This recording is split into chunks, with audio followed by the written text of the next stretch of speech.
Hello. Hi, everybody. Hi, we're It's back. it's been a little bit. It's been a whole extra week. 2 weeks. It's been a while. What did you do with your week off, Sophie? Squandered it. Squandered it. I haven't because I obviously haven't seen you. Uh, Despite the fact that you are at most a couple feet away from me. How nice for you. How nice for me. I took it to recuperate too.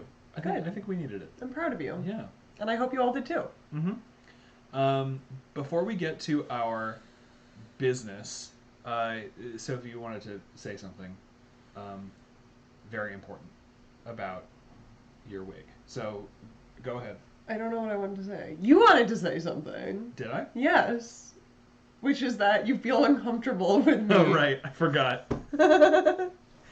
Yep. I like because we've been friends for so long. Like, typically, like there's not much in the way of personal space here. I can just like push you around. It doesn't bother me. But right now, with you wearing that wig, you just seem like some lady. What wig? This is my hair. And so like even like we need to sit pretty close to each other in order to stream. And even the fact that like we're close to each other, I caught myself originally going like. I hate that you acknowledged that it was a wig. Because what I was saying earlier is that, can you just imagine like having a teacher in a normal class who just every week showed up with different hair and didn't acknowledge it? I think the people know. I think they know. Yeah, it's like this. Anyway, let's get to it. Let's get to it. We're supporting a cause today. We as are. We always are. So yes. What's the deal with that? So, as always, the link is in the description. Today we are supporting Rose Caucus, which is on CrowdPack. Rose Caucus is an organization whose goal is elevating working class and socialist candidates to positions of power by providing policy framework support and building the professional bench required to run effective left campaigns. Our candidate slate hosts U.S. Senate, U.S. Congress, and state legislative candidates. All slate members take the same pledge of solidarity, a promise to do the following: publicly identify as socialist and/or anti-capitalist, adopt and help develop a comprehensive people's platform, refuse all corporate money, participate in mutual aid/community service efforts, and center marginalized voices in their campaign messaging and staff. So it's a campaign. It's on crowdpack.com. And the smallest donation size that they recommend is $4.20, which I think is really funny. Yeah, no, that sounds great. Trying to get the people in power who will actually take care of people like us, right? We would love that. Yeah, that would be ideal. They are trying to hit a $10,000 goal, and they are only 3% of the way there, so your donations would be very helpful. We got to plug.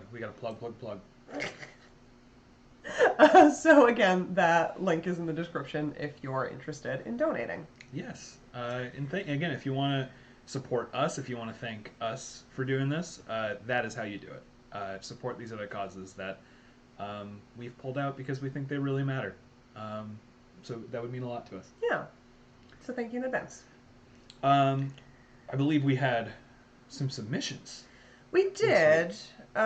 So for this past couple of weeks, the submissions that we asked for were not actually from the writers themselves, but from people in their groups who left comments for them that they found really helpful. And we actually did not get that many submissions this time around, which I assume is just because people are more willing to share their own stuff than what other people said. Yeah. Which is totally fine. And so I'll just read a little bit. Today we're trying to celebrate people who gave really good feedback. Yeah, because giving good feedback is really important. And we love that. Okay, well, someone made like a whole, what do you call this? Like a graphic? Kinda. They just like pasted all of a lot of good comments they got. This is over in the submit channel on our Discord. Yes. There's a link to the Discord in the description, so Yes. you should go check it out. So this comment was, I love the vibes in this so much. You can really tell how thoroughly developed the world is just through all of the lingo and the terminology thrown around, and it's really intriguing and pretty well spaced, I think.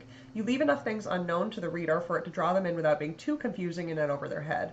Like, I don't need a whole thesaurus for the vocab. So I want to keep reading and learn more. Good job. So that's like a very nice complimentary piece of feedback that's very specific, which is always appreciated. And it's always really important to tell somebody else what they're doing right, because if you just tell them all the things that are wrong, they might cut out the stuff that's working, right? So I think this is very good about identifying what works here.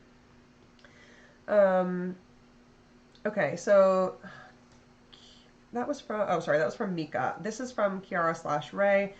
I have been info dumping about my novel idea to Remus for a while now. Basically, the main character, Mira, is consciously writing the draft of a book they intend to edit and eventually publish for reasons. The draft of the book that more or less turns into a diary is my actual story. That format is very fun but hard because it's not exactly conventional, I think. I know who I want them to meet and in what way those people will impact the main character, but I didn't know where to start. And Remus told me, Mira is not going to say everything. They are going to start when they feel like they have something to say. So begin with the first friend they make. The idea that they, as a character, need to personally feel there is something to say is especially interesting, since it's not always the case in a novel, where the plot can happen and the main character isn't necessarily aware that this time is not like all others. It helped a lot. I agree. I think that's a really good piece of advice, because this particular novel structure is so character-centric that it does make sense to start it in a place that is also character-centric. So I think that was a very intelligent piece of feedback. Okay, and then Anna writes, so probably the best piece of feedback/suggestions I got on the first draft of my story came from Fall Anderson concerning my main villain from my superhero story. I don't think Dr. Gorgon monologued too much, but I do think her dialogue was a little Mother Gothel-esque, a bit cartoonish. Flair's responses and their interactions were realistic, but it felt like her dialogue style with Cassie, Flair, and her minions seemed a bit over the top, which may be what you're going for, but seems asynchronistic with the rest of your style. My main issue with the ep is it's implied that this Dr. Gorgon was so much worse, but they were killed fairly easily. Like, it may just be I read it too fast, but it seemed like Cassie's fight with the skin creature, was about as powerless as these mutants because they all kind of got their asses handed to them, and Gorgon didn't do much besides talk, unless she's not actually dead. Which both managed to point out something I already suspected, which was that my villain needed a clearer goal, because I legitimately got halfway through the narrative arc before even knowing who my villain was, and a clearer voice. And B, that I needed to make it much more clear that she did in fact survive and escape at the end. With all that, as well as some other fabulous feedback from both Autumn and other friends, I went back and rewrote pretty much the entire confrontation/battle sequence. I took a couple days to just reread and rethink what the villain was trying to achieve with the sequence of events that led up to the climax, and I'm so much happier with my second draft because of it. Nice. Yeah, thanks, Anna. I really like that you took us through your whole process and how you responded to that feedback, which is very good feedback. Recognizing that you need to rewrite something is incredibly painful. Yeah. It's very, very hard. But it looks like you handled it with grace, and you made something a lot stronger as a result. Yes, and I like the feedback itself.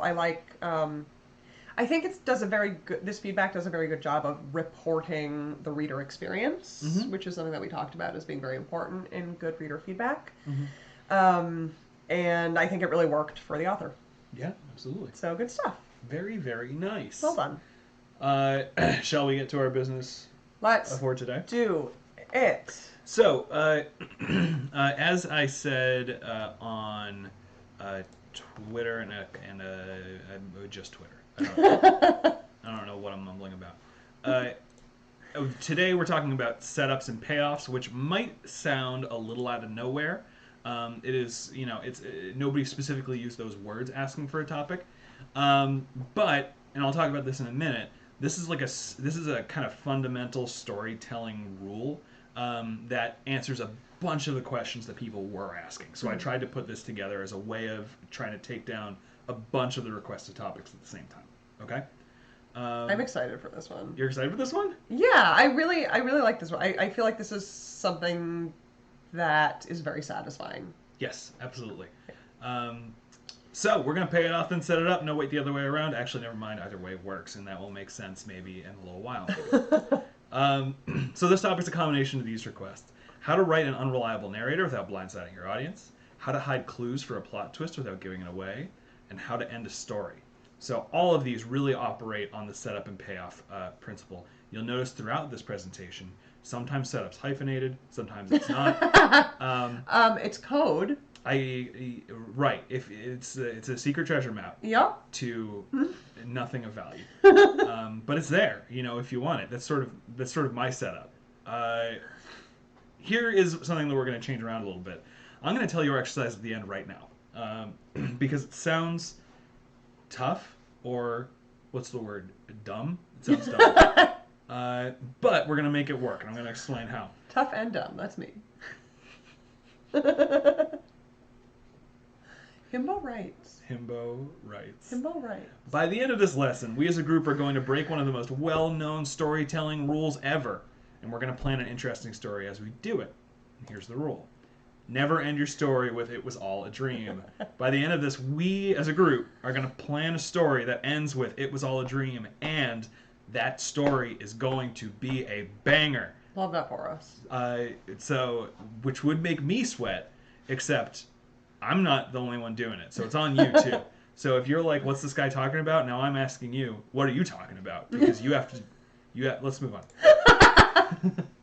What makes a twist satisfying, Sophie? This is the last slide in the presentation, so I need you to vamp for Let's find out. 50 minutes. What makes a twist satisfying, though? If you feel like it was supported in some way. If you can look back and be like, oh. Mm-hmm. Like, I think you really want that oh feeling and not just like, what? Yeah, exactly. In short, a twist that truly comes out of nowhere is never satisfying. Period. The word truly up there does a lot of work, though. Mm-hmm. What actually counts as setting up a twist might be a lot less than you are thinking. So that raises the question, how do you prepare your audience for a turn that's coming later? So this is where we talk about setups and payoffs, right? Very, very briefly, when we talk about setups and payoffs, a setup is preparing the audience logically or emotionally for future developments in the story, gets the audience used to an idea before they have to fully understand it later. A payoff is when the piece of information from earlier becomes relevant, whether in a surprising way or no, and tends to have a greater impact if the audience is used to the setup. I think exclusively in visual metaphors. It's a terrible affliction. But one way that I think about this is if you think about tennis. I don't know why I used sport for this. Do you ever think about tennis? No. I've never thought about tennis once in my life. I think about Mario Tennis. That's about it. I don't think about that. Yeah, that's true. Anyway, if you're going to serve in tennis, could you just skip right to payoff and just like have the ball in your hand and like wing it out? Like, I guess, but it's not going to go very far, and it's not going to look very good. You need to throw it up in the air first, right? You need to set it up so that you can pay it off, I think. This pantomime is sending me. Set it up, pay it off. Wow. Here's some examples of simple setups, right? Chances are good you know what I'm talking about, but we're going to use these in a second. So in a murder mystery, if we see hints of the killer's motive during early conversations with them, that is setting up that that person's the killer, right? In a sci-fi story where the twist is that there are aliens, if an early scene starts with a celebrated alienologist on the news telling us there are no aliens in an unconvincing way, that is also a setup for the aliens coming later. Or in a fantasy story where it turns out that the princess turns into a dragon every night, someone in the village has a painting of dragons and humans living side by side. I kind of can't get past alienologist. Yeah, no, that was me having fun. Especially when there are no aliens. Oh, totally. Or when people think there are no aliens, but that's still a job. Oh, yeah, absolutely. Their job is just to be like, yep, there's none of those. Right. It's like a, what's it called? There is a term for people who study cryptids. Really? It's something zoologist. I can't remember. Cryptozoologist? I think it might be. Yeah. Huh. Sounds lucrative. You ever so tired it feels a little bit like you got punched in the head? Two of those examples seem a little weird, though. Like the sci-fi story with the alienologist. The alienologist told us there aren't aliens. Right. How is that a setup if he just told us that the twist is not going to happen? How indeed. Or in the fantasy story where it turns out the princess turns into a dragon every night, that painting is totally irrelevant to the princess. Why is that a setup for the princess turning into a dragon? Right? Let's talk about the toy box. Let's. You and I have been talking about the toy box for years. It's my favorite thing. Did you come up with it or did you get it from somewhere? I came up with it. Really? Yeah. It just seems like a thing that exists. Yeah, no, it was one of those things that I like had a very strong gut feeling about, but didn't have words for. So I love it. It's so useful. Let's talk about the toy box. Let's. Think about it this way: every time you introduce a new idea or concept into your story, you are taking a toy out of the toy box, right? So, you want to introduce that this is a sci-fi world with robots in it. You take out the robot, right? You want to introduce this as a sci-fi world with Legos in it. You take out the Legos, etc., right? But in this scenario, there are two things that you need to be careful of, right? First, if you want to play with a toy or idea at the end of your story, but you never took it out of the box to begin with, the people watching you play with the toys have no idea what you're talking about. Mm-hmm. So let's say that we wrote that sci-fi story and we never, ever, ever, ever, ever once mentioned anything related to robots. And then in the end, we say, they were robots. How does that feel? It wouldn't feel very good. It wouldn't. In fact, I might be kind of pissed off. Exactly, right? It's because you are saying, haha, look, I was smart, I brought out the robots, and your audience, this adorable baby, who I intended to use multiple pictures of babies throughout this, but just use I ended up using that one. I just relate very deeply. Your baby. Is like, what? Your baby. No, that's what the baby says. Oh, I see. Right. You, the baby, says, I, what? the baby, say, what? So that's one scenario. You want to make sure that you take out the toy in time, right? I think that is maybe a little relevant to the concept of Deus Ex Machina. Oh, yeah, talk right? about it. It's like, right, like what you're trying to avoid with, am I pronouncing it right? I'm not ancient Greek, I don't know. Is it Latin? No, it's Greek. Okay. I think. Oh my god. I hope it's not Latin, regardless. But the concept, right, is that, like, God just comes down and fixes everything at the end of the story, like, kind of out of nowhere. Right. And that's usually something that you want to avoid in writing because it comes out of nowhere and it doesn't feel good. But if you had established God as a character earlier on, it would be fine. Right. Early on, characters talk about, like, isn't it weird how every once in a while God just, like, drops down and solves all our problems? Right? Like, then you'd have to set it up so that it creates an interesting conflict. Right. But you have successfully set it up. Yes. Right?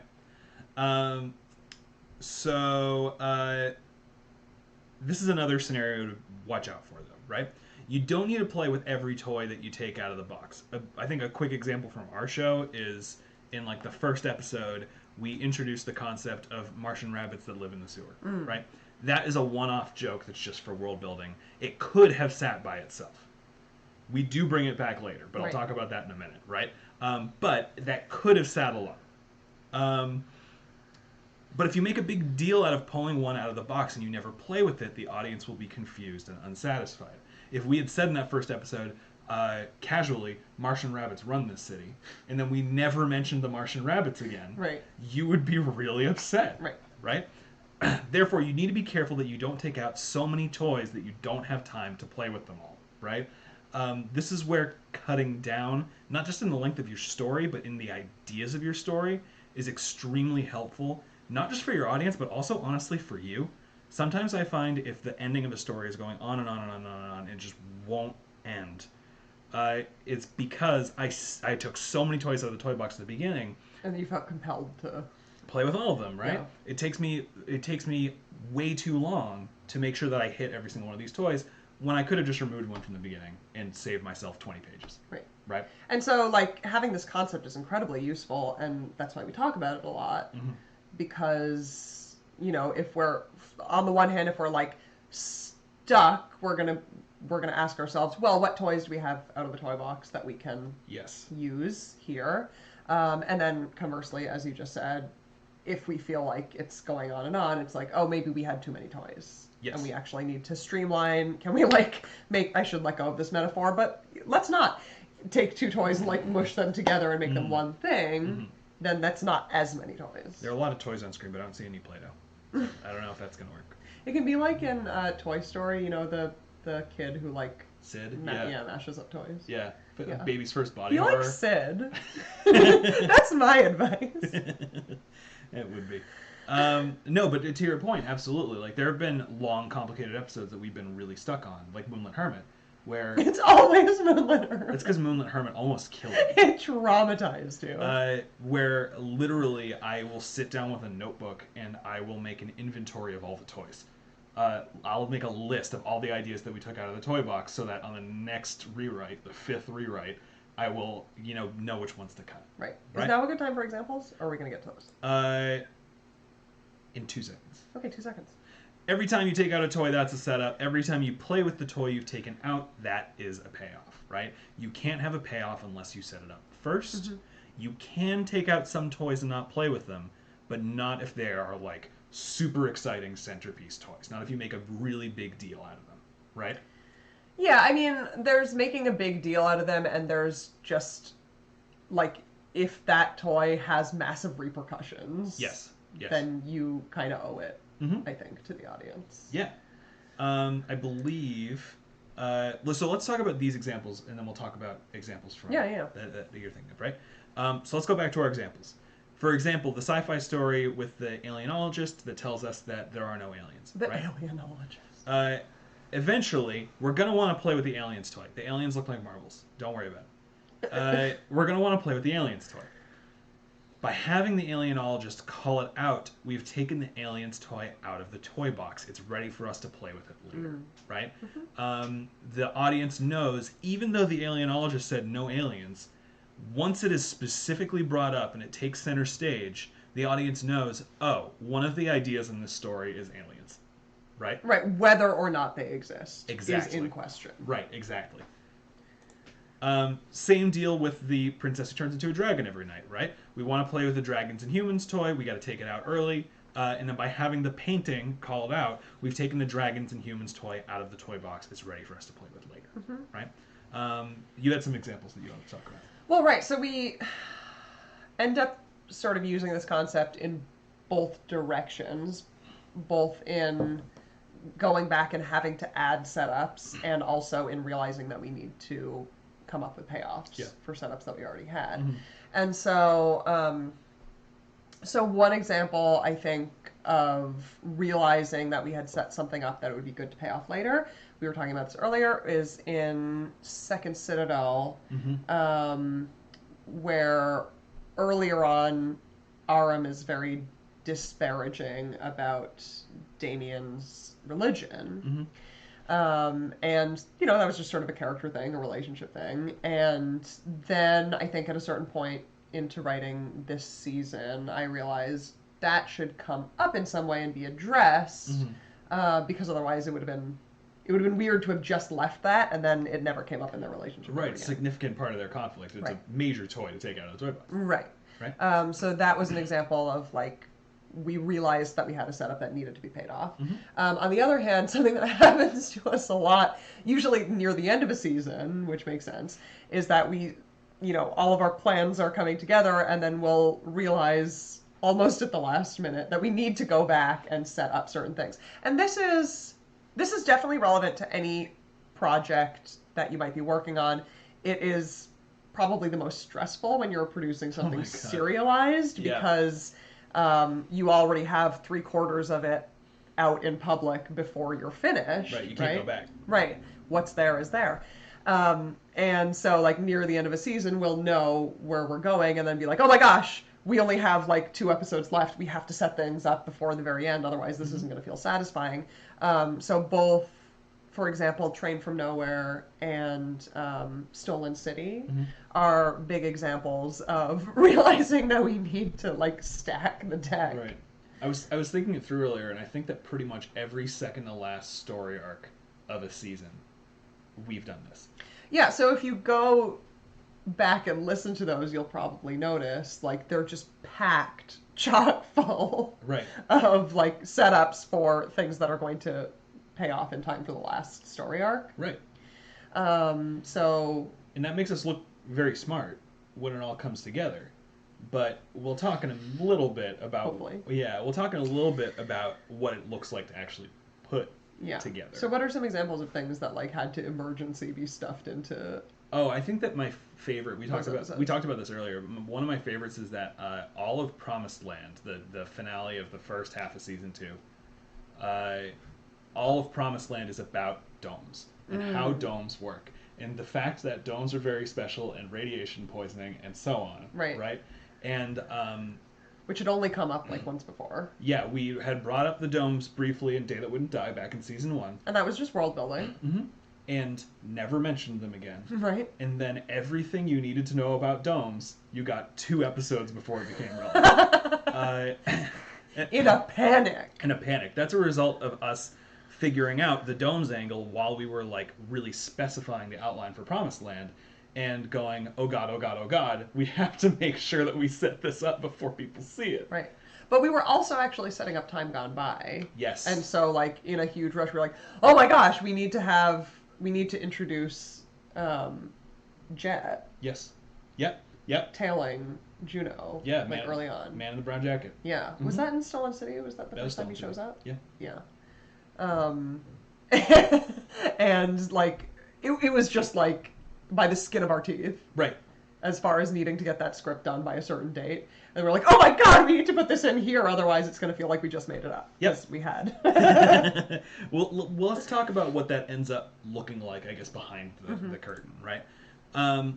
So what does this mean in terms of your setups and payoffs? The majorities of your setups can be way vaguer than you think that they need to be. It's less important that the audience is able to guess the twist or solution ahead of time, and more important that they think, oh, that makes sense when it finally happens. Not everyone will notice every setup. That's okay. That's why you end up having a lot of them. Right? And, like, a lot of times you don't want them to figure it out, especially if it's mystery or something. One thing that people really like to point out in stories is like the rule of threes. Something comes up 3 times if it's going to be relevant. It's not seems artificial. Always the case, but we do it quite a lot. Do we really? Yeah, and it's a basic product not of 3 as a magic number, but of if you miss one, I want to make sure that you get at least one more before I really pull it out on you. Right, that makes sense. Right? So that, I think, is where that kind of comes from. Oh no, the ending of my story introduced a brand new idea. This picture is what happens when you look on Wikimedia for the word panic, which is wonderful. Don't panic. This is extremely common. Very few writers are organized enough to know exactly which toys to take out on the first go-around. We are not. Almost ever. No. So you just need to remember you're writing your story, not living it. Unless you're doing an episode-by-episode series. And then you're a little bit living it. But we'll get into that in a minute. If there's a problem with the ending, it's tempting to change the ending. But what if the beginning is actually the problem? Let's go back to this example. I developed an entire pictographic language. Your baby. My baby. No, you are baby. I am my own baby. So if you recall, this is the one that was about, you say at the end they were robots all along. The baby it goes like, what robots? What? He's so confused. Help him. He's trying. Help him. He's trying. Kevin. We're gonna help him. If you were telling this story live, you'd be in trouble. It would be too late to introduce the robot, but you need the robot for your ending. You have 2 options. On the left here, you can change the ending so it doesn't need a robot, right? If in the end you say, it's not that they were all robots, they were all Legos, then the baby goes, I mean, we talked about Legos, so... He's a reasonable baby. He's a reasonable baby. Or you could change the beginning of the story so that the robot is there when you need it, right? I almost always recommend the second option. The first option can be really good. It can also run the risk of, overusing the same ideas or overcomplicating your story, actually. No, I'm going to change my mind mid-thought. These are both great.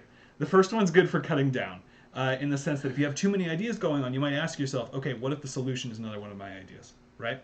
The second one is much more, no, it's got to be robots. This is a perfect robot story. I just didn't know it while I was writing it.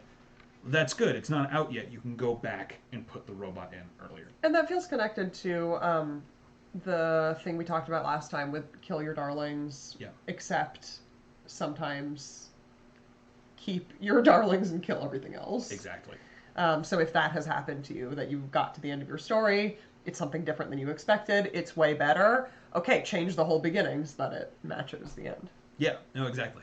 And in terms of what this looks like when we do it, it's not that we knew that we were going to need to talk about domes ahead of time, for example. It's, I started writing Promised Land, realized that the way to make it work was domes, panicked, because we were going to record Stolen City in like 3 days. Oh my God. And then added lots of information about domes to Stolen City. Hell. Right? That has happened in pretty much every second to last episode we've done. I really like to write the finale before the second to last story comes out when we can, because it's too important. Oh God, yeah. Here's a note on unreliable setups, though. We haven't really talked about the unreliable narrator angle yet, right? Sometimes you introduce an idea by misdirecting your audience, like an unreliable narrator or the alienologist for my example. I'll keep saying it. Sure, it's going to be a thing. But if the misdirection is consistent, how do you introduce misdirection as a toy for your audience to watch? 2. This is a weird thing to think about. It's not that your audience has never heard of characters who lie, but if it turns out at the very end of the story, we got no hints of it ahead of time, and at the very end of the story, it turns out that the character has been lying to us the whole time, that is deeply unsatisfying. So what I'm kind of trying to represent here is that if your ending is the robot was actually marbles, you need to introduce your audience to the concept of was actually. You need to introduce your audience to the concept of things are not what they seem. Right? There are many avenues to the truth. It's actually really fun to set this up so the audience knows that not everything's quite lining up. So a few to consider. Your narrator is in control of the perspective of the story, value judgments made on other characters, previous knowledge on the topic, and what the audience gets to see here and now. The narrator has no control over events in the world around them, what other characters say about them or the world around them, how other characters react to them, their reputation, their actions' effects on the world around them. There are more like that, but there are things that are completely independent from your main character. I think that because so many of us are forced to read it, Catcher in the Rye is an incredibly polarizing book. The thing that Catcher in the Rye gets, and I think that it teaches very well, although I'm not super fond of the book anymore, is the narrator, Holden, will tell you things, and then immediately afterwards people react to him in a way that does not make sense. And you go like, something's wrong here. I don't know what it is because I don't have a read on this guy yet. Right. But something's wrong. Gosh, I don't remember that book very well. It's okay.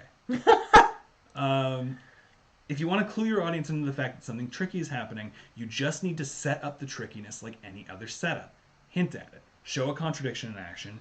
Make the audience notice it and wonder where it's going. Right? So in summary, these are the 3 basic things that we covered that setups and payoffs. Ways to think about them, ways they'll help you. You want to introduce concepts well before you actually use them. Remember that you are writing the story, not living it. Change the past to better set up the future. And leave multiple routes to the truth open. Use them. Let them contradict each other. One question, when I brought up this last thing with one of my classes once, one question someone asked me was, what if your narrator's lying about everything? What if your narrator's lying about what people say and all of that? Yeah. And my response to that is, it's not very interesting. Right. You're at the point where your narrator's just making stuff up. Right, then it's nothing. Exactly. It's like you didn't say anything. It's a game. You want to kind of bat it back and forth with your audience and give them a fair chance. You don't want to just completely outmaneuver them. Right? Here's our exercise for this week. I'm excited for this one. This is going to be really fun. So remember, this is over on the live channel on our Discord. I tell you the payoff, you tell me the setup. Okay, so I'm going to give you some scenarios, stories that end a certain way, and you need to tell me how you would go back earlier in the story and make it so that that ending makes sense. Okay? So here's our first one. Oh no, I meant to write a fight to the death, but now my characters are kissing and it's better this way. So the beginning of your story is just a brutal fight to the death. And then at the very end, they just start kissing all over each other. How did this happen? How? So let's go back to the brutal part. Not erase it. Don't completely change it. But what could you add so that the kissing did not seem like it came out of nowhere? Okay, so put in your ideas. In the live channel, and I know that we have a little bit of a lag, so it will take a minute. But what could you add to the setup to justify the kissing? This one's cheating because we've done this several times, but... All right. But it's really fun. AJ says, add flirting earlier. Gold Rogue says, banter while fighting. Unionize the Rat says, pin against the wall. Fall Anderson says, sword fighting, flirty tension. Hypnold says, they are in a sexy battle. Seb says, his violet eyes. Geomaya, homoerotic subtext. Peach says I make the lizard talk about it. Okay. Okay. We're trying to do something nice for you. We're bringing this to you because it's fun. Casey says they are exes. That I think is particularly clever. I like that because that is changing even the circumstances that lead to the story starting. Yeah. That's really cool. Very good. Claire says they were childhood sweethearts forced to fight on opposite sides. Casey says POV character is weirdly fixated on getting to touch their opponent. Eli Summers says it's a game they play to pretend to try and murder each other because they're both spies. Faintly Macabre says the two characters were raised as enemies but in the same social circle. Lady Dominic says a fight to the death is already homoerotic enough, dads, and I see your point. Yep. We gotta get that strong stuff though. Anna says one is the brainwashed wife of the protagonist, and she manages to get through to her and break her programming. There are all kinds of cool ways that you could set up even that twist. This is very good. Right. I do like that, just based on our audience and the people who are attending this workshop. It's like you can't. There's no option for characters to be straight. Just fight. Yeah. No, to be straight. To be straight. Yeah. There's no option. It's just like assumed that it's gay, and I love that for us. Yeah. Y'all are a good group. We live in an alternate universe. You know what? I missed you. I missed all of you. Yeah, me too. Thanks for being here. Here's our second one. Oh no! I meant to write a Western, but it turned into a clash between ancient gods and a frontier town. Deus Ex Machina. Yeah, how would you set this up? It starts off just like, I don't know, the bandits are coming, the sheriff is going to take them out, and then we got a Thor on our hands. A Thor? A Thor. What? I said himbo rights. You really need to watch Thor Ragnarok. Oh yeah, I do. You do. You would really love Kate it. Blanchett, isn't it? Yeah, and it's directed by Taika Waititi. Tessa Thompson, isn't it? I think so, yeah. All right. Okay. Twist my arm. Okay. Eau Claire says mention God / their worship early on. Totally. Gold Rogue says start with the ancient gods stopping for a Timmy's. AJ says have the town worship one of the gods. Each town worships a different old god. That's cool. If it looks like a totally typical Western, but the sheriff has like an altar to Thor in his office, that makes us stop and think about it, right? HG the Lesbian says Hermes went to the town because he wanted to chill, but then all the other gods followed him there. Fall Anderson says it's mentioned that there are gods of the Western, like of tumbleweeds and deserts, and there is a sheriff god. Stardust says the Western preacher character makes a vague reference to the gods early on. I like that. Yeah. That's a good way to hide it, too. Yes, it is. Mm-hmm. That's kind of like the painting example. Yes. It's just like putting it in the background. Right. It establishes a world where people are thinking about these things. Right. It's just like it opens it as a question. Yes. The incredibly dumb movie that was based on an OK comic series, I think it was literally just called Cowboys vs. Aliens. You remember that? I think Harrison Ford was in that. Really? Yeah. But like the way that they set it up at the beginning, which I think is really funny, is just the cowboys are looking up at the night sky kind of a lot. They're just talking about the sky like a whole lot. Huh. And then when aliens show up, it's like, okay. Maybe they shouldn't have put it in the title. Put it in the title, yeah. Ace says put in strange town gossip about unshown characters like the sheriff or the mayor where they aren't shown but are a very hot topic. Surprised they are the gods. That's really cool. I like that. Write that. Yeah. Write that. That sounds really good. What I love about that is that presents a mystery without actually asking the question, right? So it never has a character say, what's up with the sheriff? But it makes the audience go, what's up with the sheriff? Because everybody's talking about him, but we never see him. Right. Chloe Autumn says many people in town are immigrants and they all brought their own gods to the town. Mm-hmm. Laminated Newspaper says the setting, make there be shrines or statues to gods. Mm-hmm. Love that, too. That's a clever thing to do, especially in prose where you have complete control over how much of the setting is described. Exactly. And that is a really smart way to see things. Mm-hmm. Should we move on? Yeah, let's. Good stuff. Here's the last one, and I think it's the hardest one. And oh, guess what? This came back. I bet you forgot. You set it up. I set it up, and now you're paying and it now I'm off. paying it off. Give me that cash money. Oh no, I meant to write a small town mystery, but it turns out it was all a dream. Okay, how could you make that satisfying? We need to make It Was All a Dream satisfying. I'm so excited. I'm really jazzed about this one. I know that you can do it.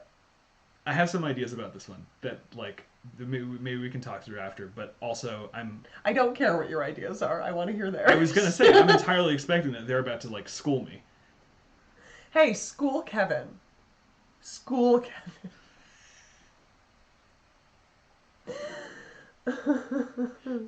All right, people are typing.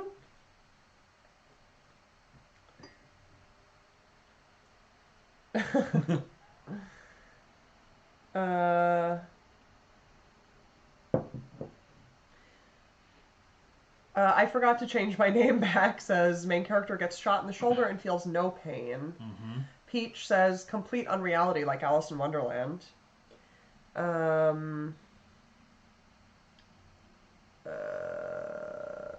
I saw, can you go up a little bit? Yeah.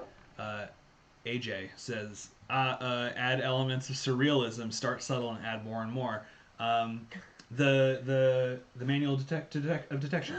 Yes. We love that book and nobody's read it. No one in the world has read this book. If you want an actual, like, foundational text for the Juno Steel series, you should go read the manual of detection. It's very good. It's weird. And it's a noir mystery that is like a lot about dreams. Yeah, the crimes take place inside people's dreams. It's really, really cool. It's very cool. I feel bad about saying no one's read it because someone wrote that and that's not nice to him. No, Jedediah Barry's on other things. Okay. He's a creative writing professor. Still, my feelings would be hurt. There Goes All the Cotton Candy says, ooh, you have to mention, like, repeatedly how, like, weirdly idyllic the small town is, how perhaps dreamlike it is. Yeah, there we go. Ooh, Shreya Zazim says, there are no strangers in the dreams or locations that the protagonist has...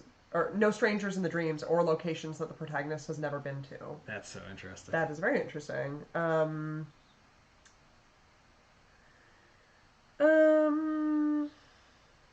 I think some of these are moving towards extra twists to make this work. Yeah. Let's think about what can you add early. Yeah, to set it up. Yeah.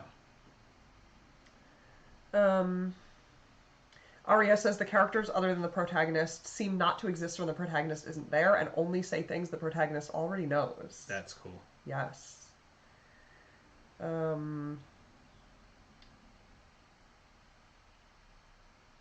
Holly Not Holy says stuff keeps appearing and when you look back it's gone.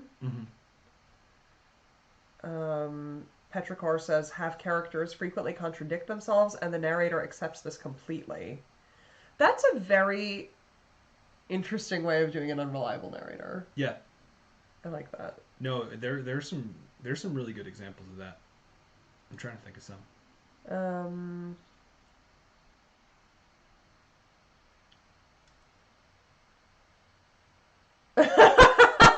Casey says, in this town it's illegal to pinch yourself. Oh, That's kind of genius. It's great. Lena says the protagonist can't read text because it changes. I don't know if you meant this, Lena, but I think that exact twist happens in an episode of Batman the Animated Series.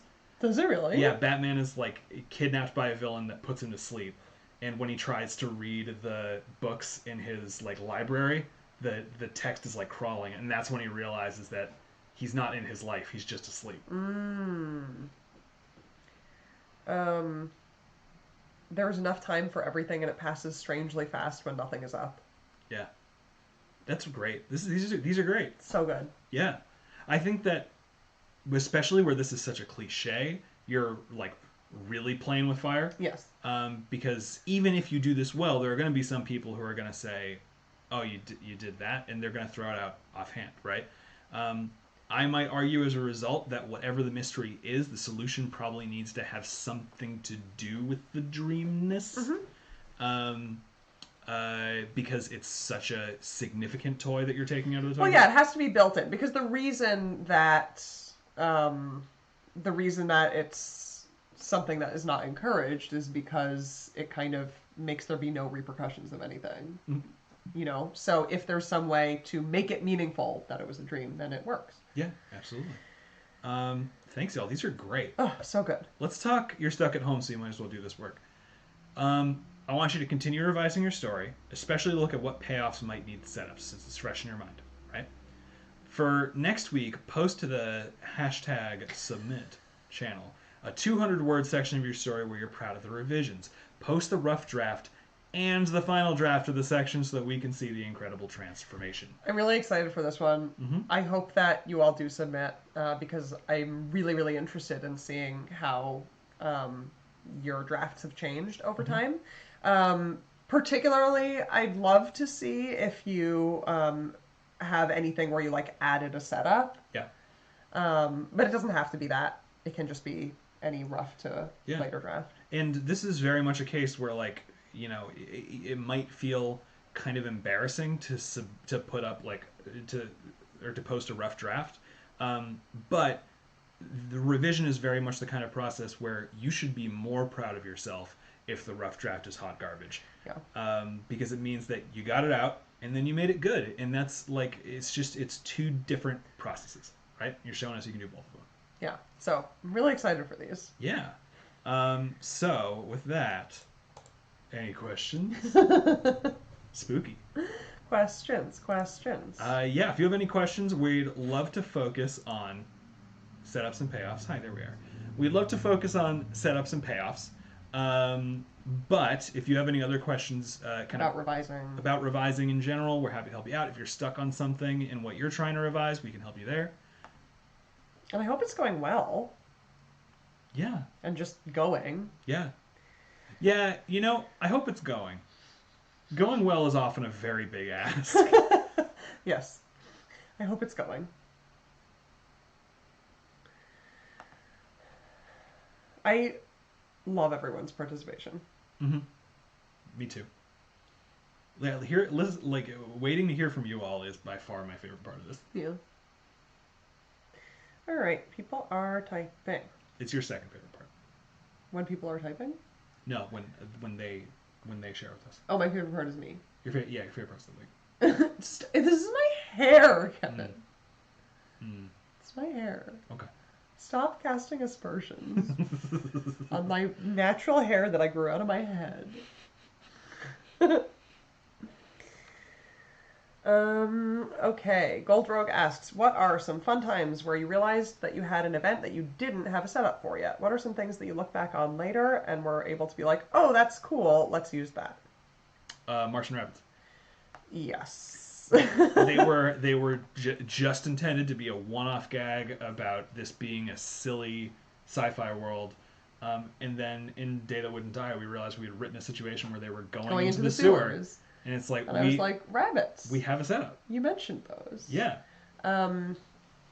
And also, I think we needed a character in Midnight Fox for Juno to hang out with, and I was like, I want to meet Bella's Vicky. Right, because that was just a name that I put in. It was just like a stupid... It was a name that I just put in as a gag in Prince of Mars. Yeah. Yeah. And that's the fun part about, like, being near the beginning of a thing, a project or a series or whatever. You have so much room to be like, oh, let's go over there. Let's go over there. Oh, that random thing we said, let's do that. And, Absolutely. like, you have the space to do that. And then you get to Train from Nowhere and you're like, oh my God. This is part of the reason that we said when we were talking about world building a couple weeks ago, that leaving those blank spaces is so important. Because you could just fill them all right now, or you might find that the stuff that you have made up slowly adds up to something more interesting, right? Okay, I feel like we have talked about this a little bit before, but a few people are asking about balancing description and dialogue. I think we have talked about this before. So the very, very short version is literally go look at some of your favorite novels that you think get the description down right, and look at the shape of the page. The nice thing about like dialogue, like being fenced off in quotation marks, is just from glancing you can pretty quickly tell how much of a page is dialogue and how much of a page is not.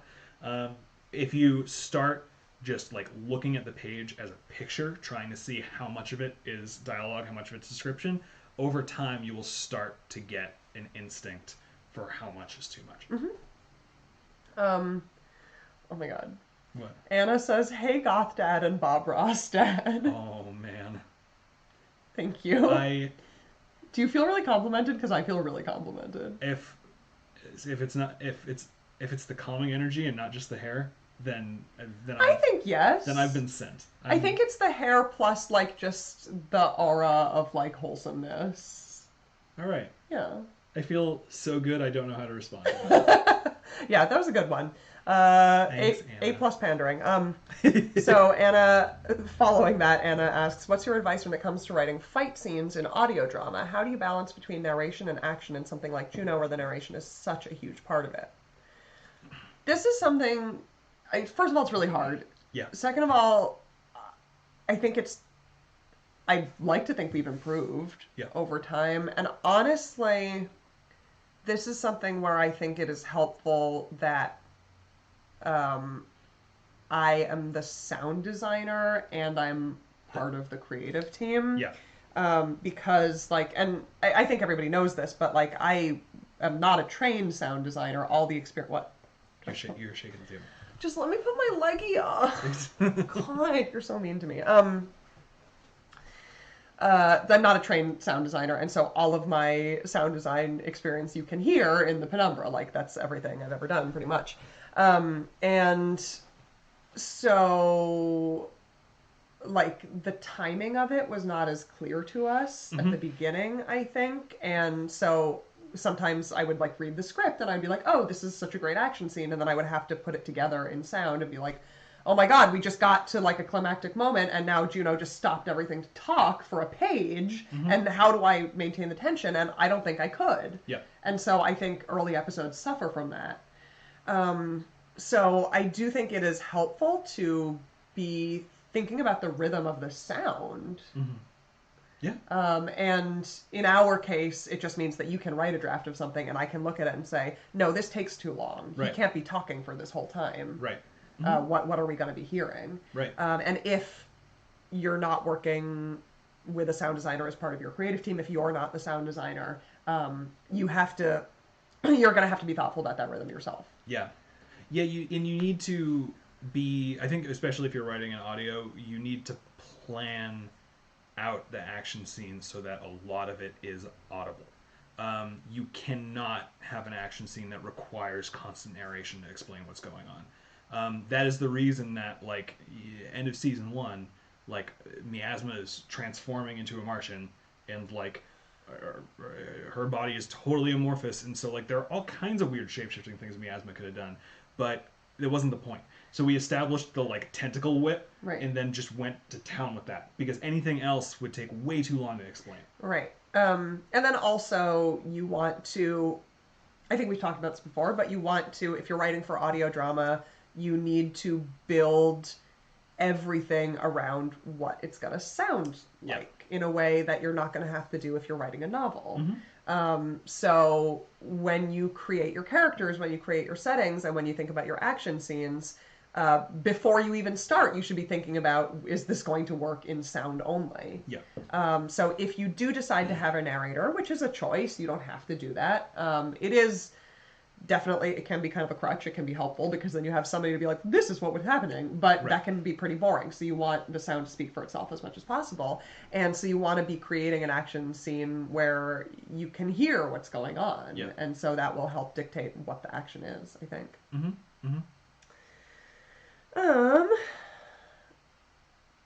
Let's see.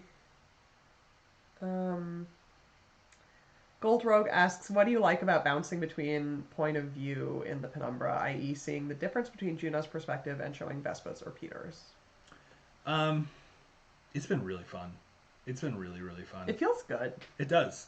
And I think that one of the things that I like most about it is, and certainly in my experience, a lot of people, if not most people I know, do not have the same internal conception of themselves that other people have of them. So being able to, I think Vespa was actually one of the most fun for this reason. Yeah, Right. but she's very different on the inside than she is on the outside. On the outside, Vespa is angry and scary and like Mean and like and kind of cool, like. But like because of the times when she like just goes like quiet and cold. But then when you get in her head, you find out that the quiet and cold is because she's like She's panicking. She's panicking. She's She's really overwhelmed. afraid. Yeah. It was a shock to go from writing Vespa's point of view to whatever we do next. Yeah.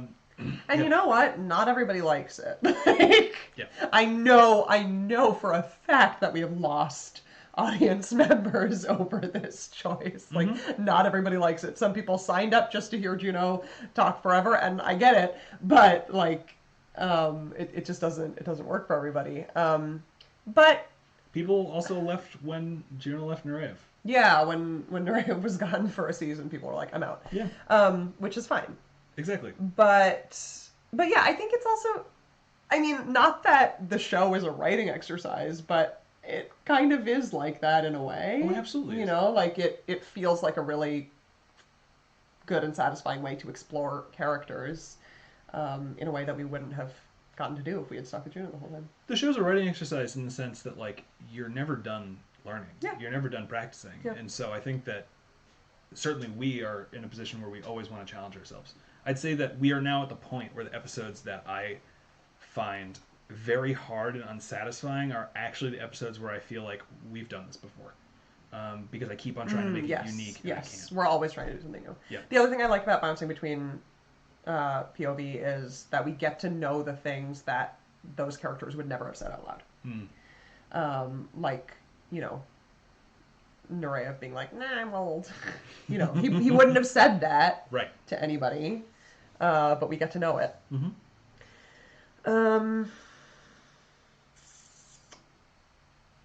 Eli Summers asks, in audio drama, how do you describe the setting without a narrator or narrating character and not make it sound forced? Well, You know, I'm thinking that maybe next week or the week after we should do an audio drama specific? no a whole one of these on setting. Oh, okay. So maybe let's table that for now, Okay. and we'll come back to setting soon. I just realized it's a major part of all this that we have not talked about. Yeah, that's true. Okay, so we'll get back to you on that. Laminated Newspaper asks, how do you write a narrator that's smarter than you are? I find that my internal dialogue is all over the place, and it's hard to write narrators that are put together. Okay, first of all, that's not the same thing as being smarter. Yeah. And that's all I had to say. No advice. Second of all, laminated newspaper, I completely relate because I too am an idiot. So like, Okay, but it's not about being smart. it's not about being smart. It's just editing, actually, But is what that's about. But Rilla's very smart, and whenever I need to write an episode from Rilla's point of view, it's terrifying. Because you're right, it's not actually about being smart; it's about different patterns of thinking. Right? I'm being goofy. Revision, though, is the answer, I think. Exactly. I mean, the thing about writing a story in so many ways is that it's all stage magic. It's all a magic trick. You don't need to know everything. You can't. You're spending your time focusing on writing instead of spending your time learning about marine biology, like your main character who's been a professional marine biologist for 40 years, right? You're not going to catch up to them. So as a result, you need to be able to show enough, put forward enough that that sort of creates the illusion that you're showing everything about marine biology, even though you are not. So in terms of how do you write characters that are smarter than you, Different. just different? Yeah. Do research about what they think about, right? Research what they know about, research how they talk, and do your best to do an imitation of it. And then just revise the heck out of it. Exactly. And, like, it's just the characters who think the most similarly to you are going to be the closest to your Yes. first drafts, right? So that's why Rita is just... Rita's mostly rough drafts. You're right. Rilla's lines all start about twice as long as they end up. Right, whereas, like, not that I could write the show, but if I did, I'm positive it would be the reverse for me, that the way Rilla talks, which is much more straightforward and sort of logical, would be closer to my first draft, and I would be trying to revise Rita forever. Yeah. And it's just because of how the thought patterns are different. Yeah. Yeah. So revise a lot. Shreya Zizim says, "Dear Witch Dad and Ostrich Dad." Ostrich Dad. Why Ostrich Dad? Why are you an ostrich? I don't know. I mean, I'm assuming he isn't the ostrich, because I'm a witch. You do have colorful plumage. Any advice for making people care when you're writing a series that has interconnected stories but switches between different people, like Second Citadel? Well, not everybody cares about Second Citadel.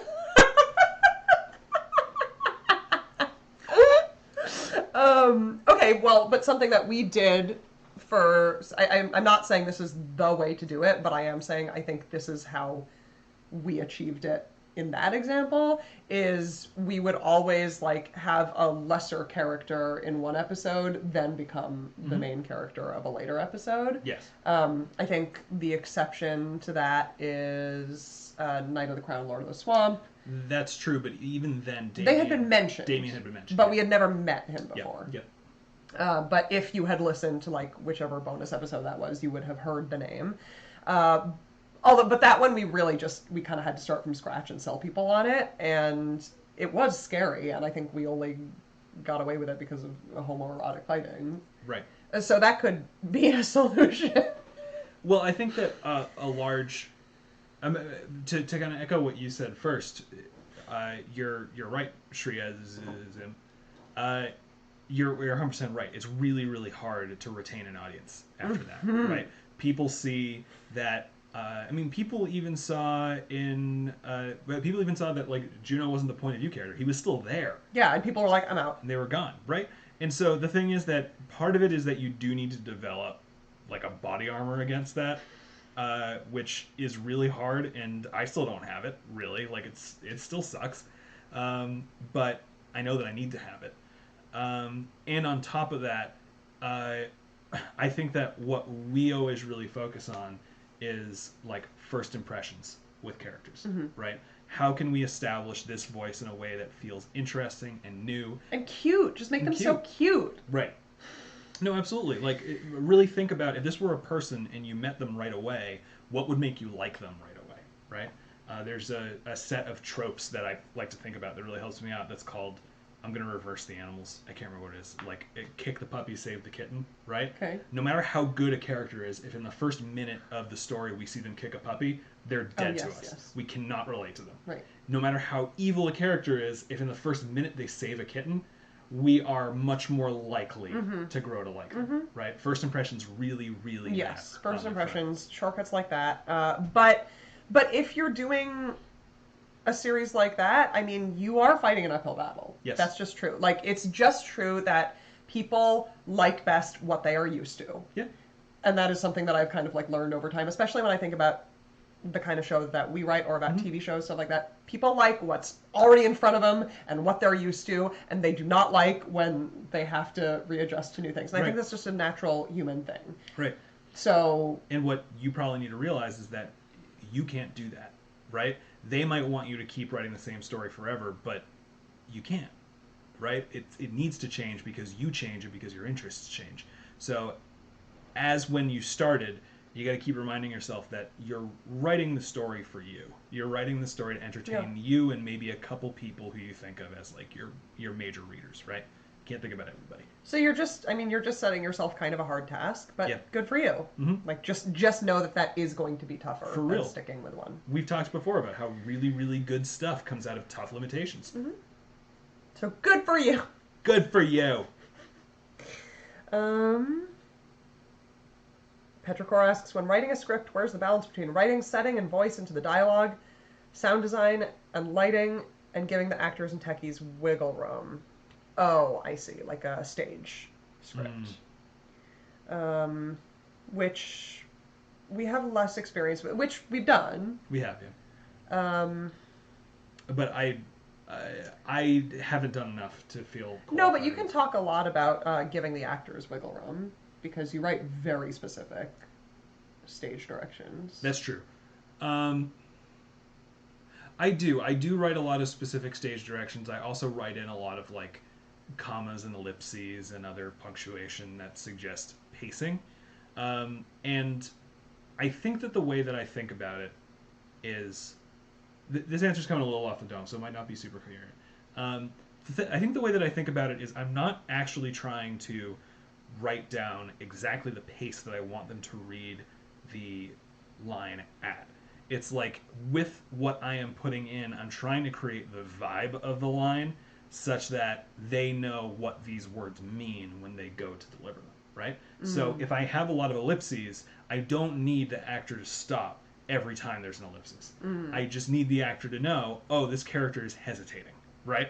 Or this character is really scared, right? Well, I also think that it depends a little bit on what your situation is, because for us, the writer is going to be there for the whole process, and the actors can ask him questions, and as I'm putting the episode together, I can say, oh, I'm going to cut this line or this word or whatever. And I'm not sure what your situation is. Like, are you also producing the thing that you're writing, or are you going to let go of it and put it into the world? Because that's pretty different, right? And I kind of think that if I were writing a script that I was just going to put out into the world, I would give a lot more freedom to the actors because I just wouldn't have control over it. Whereas you can be pretty specific and then just in the moment be like, oh, no, do it however you want. Yeah, exactly.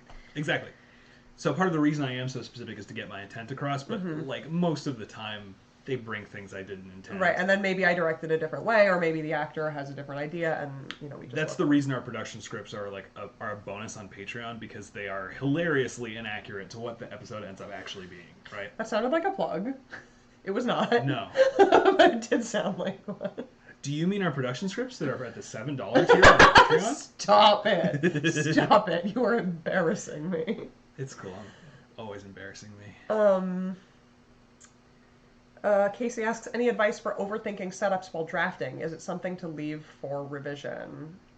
Often, yeah. Yeah, like if it's bogging you down, you'll have a better sense of, like, by the end, you'll know what it is you need to set up. Yep. And at the beginning, you might not be sure. So if you feel like you're getting stuck, absolutely, you could just leave it for revision.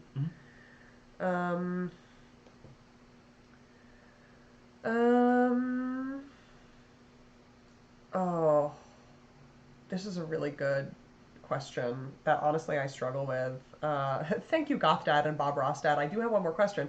When writing endings, how do you avoid ye old Lord of the Rings movie style, we're going to fade to black 6 billion times as we tie up each one of those loose ends?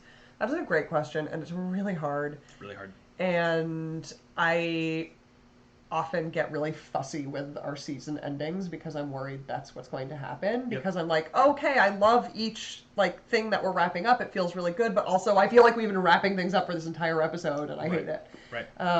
So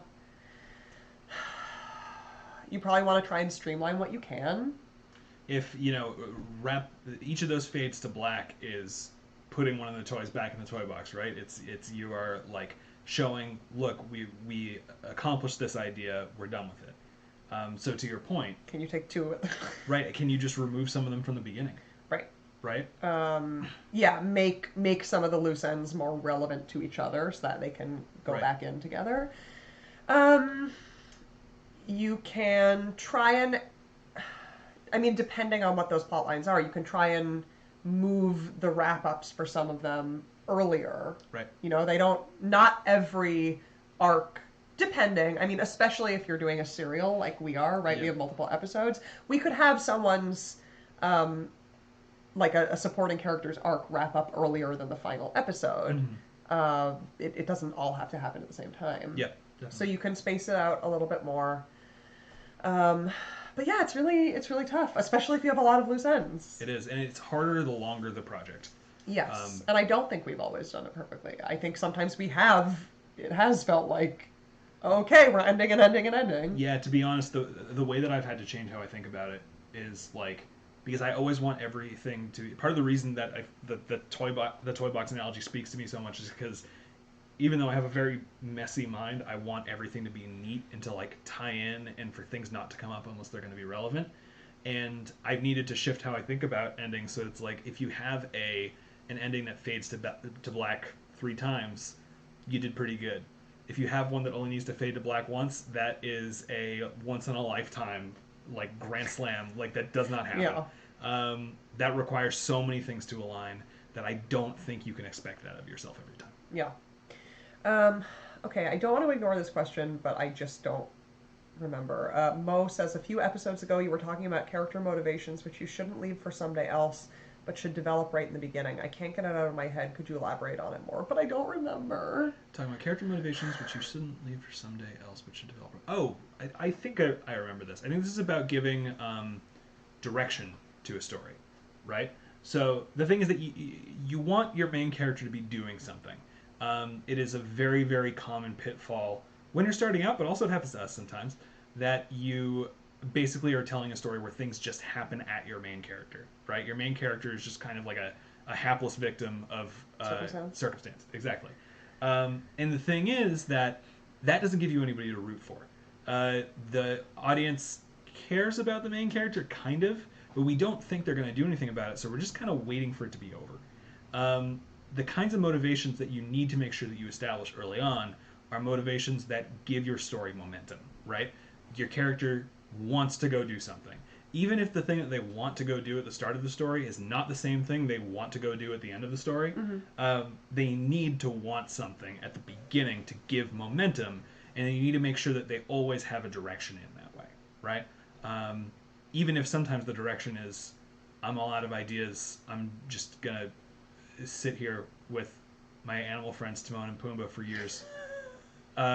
Like, that works. That is itself, right? But it's also significant that we montage past most of that moment in The Lion King, right? Because not much very interesting is happening. Petrichor asks, Dear Faye Dad, and somewhat more earthen-bound Dad, what are some good ways to establish that your narrator is unreliable? I mean, we did talk about this earlier. Contradictions. Yeah, it's I think as early on as it makes sense for you to do so, which could be right away, or it could be like after the introduction to like make it a twist if that's what you want to do. You have to show the difference between what the narrator is telling the audience and what really is the case. Right. You can do that with other characters, with happenings in the world, with self-contradictions. Whenever a character tells Juno how he actually is instead of how he thinks he is, that is a moment where we're reminding you that this narrator is kind of unreliable, right? He speaks with authority, but he does not know what he's talking about. One of my favorite contradictions on that front, although it was extremely heavy-handed, and I don't think I'd do it the same way for another episode, is the monologue Juno has when he's going up back to his apartment at the end of Midnight Fox, right before he sees Nereev, about how, like, I'm never gonna get tangled up with anybody again. Yeah. And he immediately shook. Exactly. Right? Part of the reason that's so obvious is so that you laugh at him and you recognize, like, this guy doesn't know what this lady doesn't know what he's talking about, right? So yeah, I think that the direct contradictions in that way really help. Yes. And yeah, it depends on how you want to play it. Like, do you want to play it for laughs or for tragedy? You know. Oh my gosh, Sebs. How do you balance maintaining creative integrity while also giving in to the audience enough to make a living from your art? Or are you never ever supposed to give in? Whew! I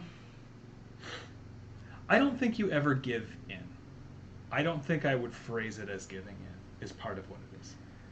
Yeah, I mean, I guess it depends on what do you mean by giving in. Yeah. Because, like, you know, we know what our audience responds to. But I think with all things, and I think I've said this probably ad nauseum before, like, the best you can do is take the feedback that you get, good or bad, and examine it, and then just decide what you want to do. Exactly. I really do think that I often, I mean, maybe I'm online too much, but I often get this strong vibe of like, you're supposed to take all the feedback that people give you because like they know. And I'm like, no, you literally couldn't do that. Yeah, no, it's, you have thousands of cooks in the kitchen at that point. Right. No matter who they are, like you can't, like not all the people will agree. And even if they do, that doesn't make them right. Right. And so like it's important to look at the feedback that people give you to a certain extent. And if you respect their opinion, for sure. But like then you just decide like what do you want to do, and then you will always have that to fall back on. Yeah. You know what I mean? Like if somebody's like, but why did you do that? It's like, well, I thought about it and this is what I decided to do. It's not because somebody else told me to. Yeah, I think that at its core, you need to be honest to what you want to do, right? That is ultimately the final barrier that anything must pass. Is this something that you want to be in your story? There are times when we know that people are asking for something, and we'll go like, is there a way to make that work? And if we can't come up with a really interesting way, it doesn't happen, right? The final barrier is always, does it work for us? Yeah, do we like it? So, you know, I think that we often respond to what people say, but I don't think that we ever give in. I think that if anything, we try to acknowledge what people want so that we can figure out if it makes sense to adapt. And to be honest, the majority of the time it doesn't. I think part of the reason that our writing has like an identity that people like is because we're honest about what we like. Yeah, it's us, right? We're writing it. And as a result, like that's another reason why I think it's kind of useful that Juno and Second Citadel are under the same banner. You know? It's what we're telling you is it's us. Yeah. If you liked one of these, we got another. So listen to Second Citadel. But you're not bitter. I'm actually not that bitter. It's fine. Okay. It was more fun when you were bitter. Yeah, I used to be. But God, I start to lose my train of thought like under the ring light after a while. You know what I mean? I think it's just about time for us to wrap up. Yes, it is. But anyway, like sometimes we write things and we're like, oh, they're gonna love this, and sometimes we write things and we're like, they're gonna hate this, and neither of those is the deciding factor. Exactly. Is the thing, because either way, we like it. Yes. Yeah, I mean, even when we joke around a lot about putting in things that will hurt the audience emotionally, but the thing is, they don't make it in there unless they hurt me. Right. Right. Right. Yeah. And like in a way that we find satisfying and that we like. Exactly. You know, we don't. It's weird to say it, but like we don't do things just for the audience. No, I think that we would write this story basically the same way, no matter the size of our audience. Yeah. Episodes would be way rarer because we would not have anywhere near the time to produce the show. But can I answer that one? Oh, okay. Yeah, let's make that the last one. Okay, you're not supposed to ask questions like this in the workshop, but I will answer it. The question is from Unionize the Rats, I see you, is when can we expect the next Penumbra Pod episode? And the answer is tomorrow for Patreon and Tuesday for everyone. Now who's plugging? Yay! Honestly, I'm really excited. Me too. I'm really excited to be back. Me too. And also, like, because it's been the thing that I've been working on through a good chunk of our Writing Fiction Across the Void episodes, it'll be kind of interesting to see, like, if we decide we can talk about it in future weeks. Probably not next week, but maybe after that. Because there are so many topics that we've covered where I've said the thing I'm working on right now I'm struggling with, and it's all this one. And I'm really happy with how it came out. Yay! Yeah. Yeah, so I'm sorry. I know there's some questions we didn't answer, but bring them back next week. For real. Yeah, and thank you so much. I'm happy to be back doing this. Me too. Yeah, it was nice to have a break, but I'm realizing it's very nice to come back. Yeah. Thanks, everybody. So, as always, if you want to, you can check out that link in the description if you'd like to support Rose Caucus. And do your stuck at home, so you might as... You're stuck at home. So you... You're stuck at home. So you might as well do this work!